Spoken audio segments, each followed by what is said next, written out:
अस्सलाम वालेकुम जी, मैं हूं ज़िया बलोच और आप मुझे सोशल मीडिया पर देख रहे हैं। इमरान खान से कोई भी इंटरव्यू हो, सहाफ़ियों के किसी भी वफ़द की मुलाकात हो, कुछ एडिटर्स की जनाब उनसे गपशप हो, of the record, on the record, in camera, of camera, कोई भी बात की जाए तो उनसे एक सवाल ज़रूर पूछा जाता है कि क्या आपके मौजूदा इस्टेब्लिशमेंट से राब्ते हैं या नहीं है। और ख़ास तौर पर जब वो कभी भी किसी वक्त भी कोई कॉन्फिडेंस से बात कर देते हैं और वो कहते हैं कि जनाब मैं मार्च अप्रैल में इलेक्शन देख रहा हूँ, तो ख़ास तौर पर उनसे पहला सवाल यही किया जाता है कि क्या आपके इस्टेब्लिशमेंट से राब्ते हैं या नहीं है। इमरान खान इस हवाले से अक्सर इनकार करते हैं और उनका कहना ये होता है कि मेरी जनरल बाजवा से तो राब्ता उनसे था, लेकिन मौजूदा इस्टेब्लिशमेंट से मेरा राब्ता नहीं है। लेकिन उसके बावजूद शकूक व शुबहात तकरीबन रहते हैं और अपने अपने तौर पर कयास आराइयाँ भी की जाती हैं। तो आज की इस गुफ्तगू में हमने जायज़ा लेना है कि क्या इमरान खान के वाकई जिस तरह कहा जा रहा है कि जनरल आसिम मुनीर साहब से बराह रास्त राब्ता हुआ है या सिर्फ ये सोशल मीडिया की बातें हैं। और दूसरा जो सवाल है कि क्या परवेज़ इलाही की जो ताज़ा तरीन मूवमेंट है, क्या इस और उनकी मुमकिन शमूलियत है तहरीक इंसाफ में, तो क्या इसके पीछे भी इस्टेब्लिशमेंट की ताईद मौजूद है या नहीं है। असम्बलियाँ तोड़ने का इतना बड़ा जो इकदाम था वो भी क्या किसी इशारे पर ऐसा हुआ या नहीं हुआ, नंबर 1। और नंबर 2, दूसरी बात यह कि मुस्लिम लीग नून जो नैरेटिव अपना इख्तियार कर रही है और उस हवाले से जिसकी इब्तदा कैप्टन रिटायर्ड सफदर ने की है, तो इसके पीछे क्या है जी। तो सबसे पहले बात करते हैं कि इमरान खान साहब के मुमकिना मुलाकात की, जिनके बारे में कहा जा रहा है कि उन्होंने जनरल आसिम मुनीर साहब से बराह रास्त राब्ता हुआ है। इसका जो सबसे पहली दफ़ा बात की वो ब्रिगेडियर रिटायर हैदर जमान साहब ने बात की।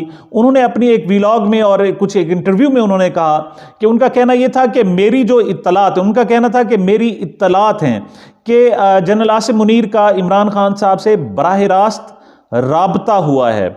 और उसमें जनाब कुछ बातें ऐसी हुई हैं कि जिनमें कहा गया है कि पाकिस्तान की जनाब बका के लिए और पाकिस्तान की जो नज़रियाती सरहदों की हिफाजत और जुग्राफियाई सरहदों की हिफाजत के लिए कुछ चीज़ों को इख्तियार करना, कुछ चीज़ें करना और कुछ चीज़ों से बाज रहना ज़रूरी है, वरना पाकिस्तान की सालमियत को ख़तरा हो सकता है। इस हवाले से उनकी कुछ बातें हुई हैं। अच्छा, तो जैसे मैंने पहले अर्ज़ किया कि जब इमरान खान साहब से पूछा जाता है तो वो इसका इनकार करते हैं, लेकिन वो डायरेक्ट इनकार बिल्कुल नहीं करते।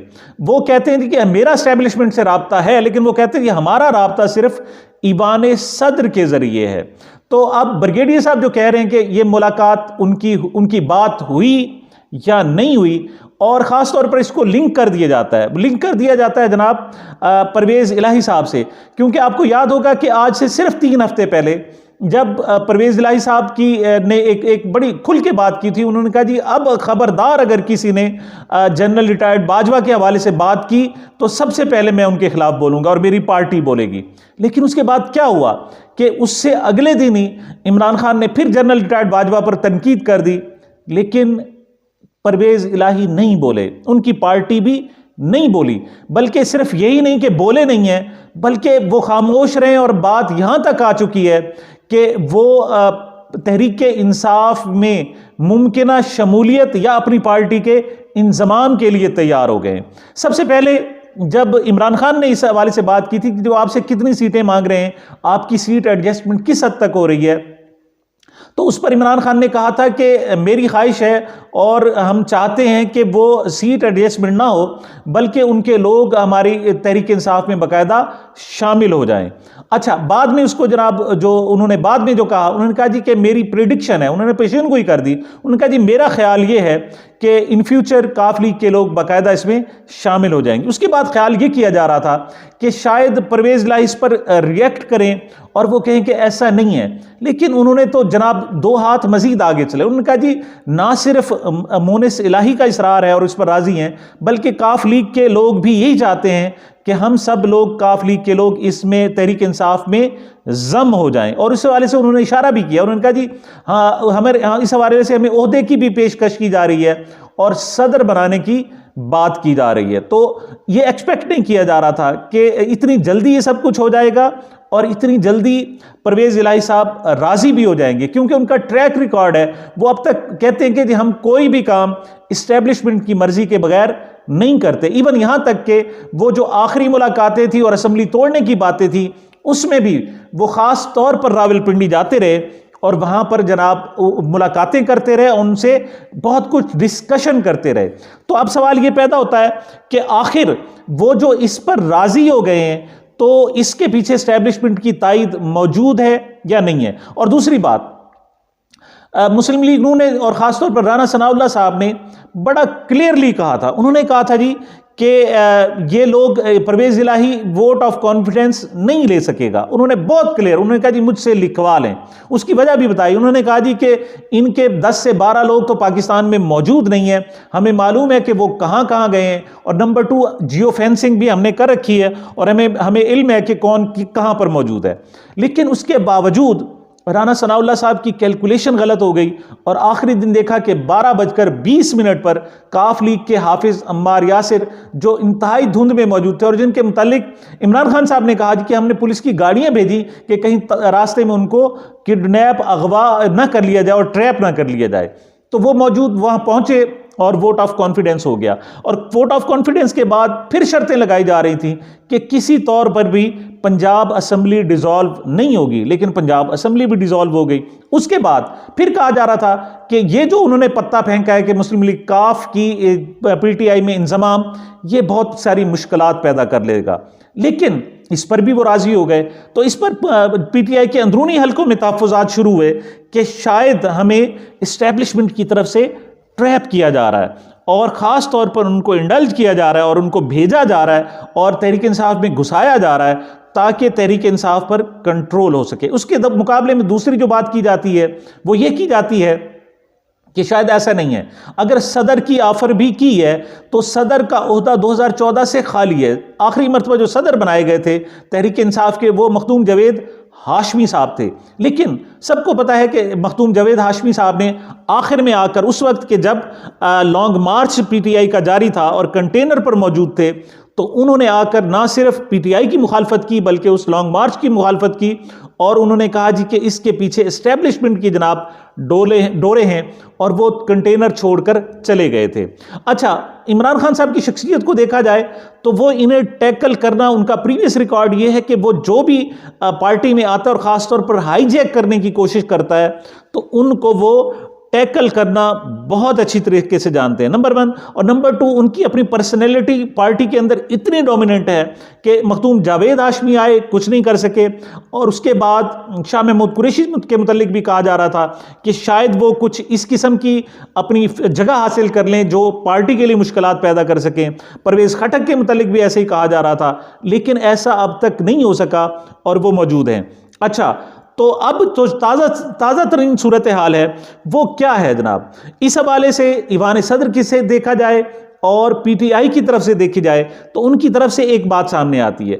वो इस हद तक तो राज़ी होते हैं कि जब ईवान सदर में army chief general Asim Munir साहब की जो मुलाकात हुई थी सदर ममलिकत डॉक्टर आरिफ अलवी से, उसमें खैरियत दरियाफ्त की गई थी। उन्होंने पूछा, चूंकि इमरान खान साहब को गोलियां लगी थी और वो जख्मी थे, तो उन्होंने अपनी नेक ख्वाहिशात का पैगाम उन तक ना सिर्फ पहुंचाया गया था बल्कि कुछ लोगों का कहना है कि बराह रास्त उनकी बात भी हुई, और बात सिर्फ इस हद तक थी कि आपकी तबीयत कैसी है, आपकी सेहत कैसी है, और इसके अलावा कोई बात नहीं हो सकी। लेकिन कुछ लोगों का कहना है, और ख़ास तौर पर हैदर मेहदी ज़मान साहब का कहना है कि ऐसी बात नहीं है, बात बहुत कुछ हुई और बात उसमें तहफ़्फ़ुज़ात का इज़हार किया गया। उन्होंने कहा कि आप जो बार बार फौज का नाम ले रहे हैं, आप कह रहे हैं कि फ़लाँ आईएसआई के जनाब ब्रिगेडियर ने मुझ पर हमला कराया और आप उनका एफआईआर में नाम दिलाना चाहते हैं, तो ऐसी बात हरगिज़ नहीं है। उनकी तरफ से ऐसा कोई हमला नहीं हुआ। और कहते हैं कि उसके बाद इमरान खान साहब ने इसरार करना ना सिर्फ छोड़ दिया बल्कि अगर वो चाहते तो बाद में एफआईआर दर्ज भी हो सकती थी, लेकिन वो एफआईआर दर्ज नहीं हुई। और दूसरा कहा जाता है कि उनके दरमियान में जो बातें हुई वो ये थी कि इमरान खान साहब ने जिस ख्वाहिश का इजहार किया, उन्होंने कहा जी कि मेरी एक ही ख्वाहिश है कि इस वक्त जनाब न्यूट्रल हो जाए, इस वक्त इस्टेब्लिशमेंट हकीकत में न्यूट्रल हो जाए, क्यों पॉलिटिकल पार्टीज को रहने दें और मैदान में ये घोड़ा और ये मैदान, और उनको आपस में निपट लेने दें। तो उस पर आर्मी चीफ का कहना था, मुबैना तौर पर कहना था कि नहीं, ऐसा नहीं हो सकता कि फौज ला ताल्लुक नहीं रह सकती। जब भी पाकिस्तान की सालमियत की बात होगी तो फौज वहां खड़ी होगी, लाजमी खड़ी होगी। उस पर इमरान खान साहब का कहना था कि अगर पाकिस्तान की सालमियत की बात करते हैं तो पाकिस्तान को जिसने दीमक की तरह चाटा है वो करप्शन है। तो आप जनाब करप्शन के हवाले से आए और साथ दें। तब से इमरान खान साहब का एक नैरेटिव आया है कि करप्शन पर बाकी इदारे काबू नहीं पा सकते। करप्शन पर कोई, क्योंकि इतने बड़े माफियाज हैं, वो लैंड माफियाज हैं, स्टेट डेवलपर्स हैं और दूसरे बहुत सारे हैं, और कार्टल्स हैं, शुगर माफिया है, वो जनाब शुगर मिल्स माफिया है, और दूसरे बहुत सारे जनाब माफियाज मौजूद हैं। उसमें हुकूमत भी चाहे तो कुछ नहीं कर सकती, उनके लिए बहुत सारी मुश्किलात पैदा की जाती हैं, स्टे ऑर्डर्स लिए जाते हैं, अदालतों को इस्तेमाल किया जाता है। तो उस वक्त इमरान खान साहब ने बाकायदा ख्वाहिश की, उन्होंने कहा जी आप पाकिस्तान को अगर बचाना चाहते हैं तो आपको करप्शन को रोकना होगा। और उसके बाद उन्होंने अपने मुख्तलिफ इंटरव्यूज़ में बाकायदा ख्वाहिश भी जाहिर की कि ISI को चाहिए कि वो करप्शन कंट्रोल करने में हुकूमत का बाकायदा साथ दे, और जो भी कोई भी हुकूमत हो, और इस चीज़ को रोका जाए, वरना पाकिस्तान की सालमियत को जनाब ख़तरा होगा। इस हवाले से जनाब बातें की जा रही हैं। लेकिन इमरान खान साहब सर से जो और PTI के ज़राए से जब इस हवाले से बात की जाए तो वो इसका बिल्कुल इनकार करते हैं। वो कहते हैं जी बिल्कुल कोई राब्ता नहीं है, कोई ना कभी टेलीफोन हुआ, ना कभी हॉटलाइन पर गुफ्तगू हुई, और ना जनाब जमान पार्क में कुछ ऑफिशियल्स को भेजा गया कि उनके आर्मी चीफ से बात कराई जाए। इनमें कुछ भी सदाकत नहीं है। ये सिर्फ नैरेटिव जो है वो नया नैरेटिव नून लीग का जो है वो सामने आ रहा है। नून लीग का नया नैरेटिव का है क्या है जनाब, इस हवाले से इमरान रियाज भी और दूसरे भी बहुत सारे लोग बात कर चुके हैं। वो ये है कि अगर नून लीग सरवाइव करना चाहती है तो एक ही बात पर वो सरवाइव कर सकती है, और वो एंटी एस्टेब्लिशमेंट नैरेटिव है। वो नवाज शरीफ साहब का कहना है कि हमारा ये बयानिया जो है वो इमरान खान ने चुरा लिया है। अब ज़रूरी है कि हम ये बयानिया अपने पास रखें और इसी बुनियाद पर हम थोड़ा सा स्पेस हासिल कर सकते हैं, वरना पार्टी के लिए सर्वाइवल बहुत मुश्किल होगा। और उसका आगाज़ किसने कर दिया है? वो आगाज़ जनाब मरियम नवाज के शोहर कैप्टन रिटायर्ड सफदर ने शुरू कर दिया है, और उन्होंने आगाज़ किया जनरल रिटायर्ड बाजवा से, और उन पर खुलकर तनकीद की। उन्होंने कहा जी कि दुबई में बैठा हुआ एक शख्स वो अब यहां से भाग गया है और वहां जाकर जनाब वाइट गोल्ड की जनाब वो अपनी चीज़ों की खरीदारी और शॉपिंग कर रहा है। तो उन्होंने इस हवाले से जनाब कहा कि आए पाकिस्तान आए। हालांकि उनके अपने जो ससुर हैं वो बीमारी का बहाना लगा कर वहाँ गए, उनकी बेगम गई हुई, उनके साले बहुत सारे वहाँ गए और पाकिस्तान आने का नाम नहीं ले रहे। लेकिन उन्होंने जो हदफ तनकीद बनाया है वो जनरल रिटायर्ड बाजवा को बनाया है। तो दूसरी तरफ जो PTI के हल्के हैं बिल्कुल डिनाई कर रहे हैं। वो कहते हैं कि ये सब कुछ डिस इन्फॉर्मेशन और मुस्लिम लीग नून की डिस इन्फॉर्मेशन का हिस्सा है। ऐसी ना कोई मुलाकात हुई है, ना यकीन दहानी हुई है, बल्कि इमरान खान अपनी जंग खुद लड़ रहा है और वो अवाम के बलबूते पर लड़ रहा है। जी ये अब तक की थी जनाब ताज़ा तरीन सूरत हाल, और नई जो इस वक्त अपडेट्स हैं उसके हवाले से इंशाअल्लाह दोबारा मुलाकात होगी। मुझे मेरे इस चैनल को अपनी मोहब्बतों और दुआओं में याद रखिएगा। मिलते हैं एक वक्फे के बाद।